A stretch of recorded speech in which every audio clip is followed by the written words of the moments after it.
আমার হাতে যে ফল দেখতে পাচ্ছেন এটা হচ্ছে পটকা ফল। গ্রামাঞ্চলে আমরা একে পটকা ফল, ফটকা ফল বলি।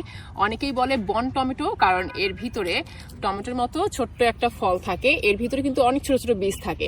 এই ফলটা কিন্তু খাওয়া যায়, তবে অবশ্যই কাঁচা অবস্থায় খাবেন না, কারণ কাঁচা অবস্থায় খেলে মাথা ঘোরা এবং বমি হওয়ার চান্স থাকে। এই ফলটা যখন পেকে যায়, পেকে লাল টুকটুকে হয়, তখন খেতে বেশ ভালো লাগে, টক মিষ্টি স্বাদের।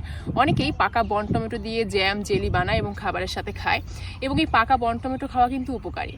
পাকা বন টমেটো খেলে মুখের ভিতরে ঘা, শরীরের কোথাও ঘা এবং চুল পড়া রোধে এটি খুব ভালো কাজ করে।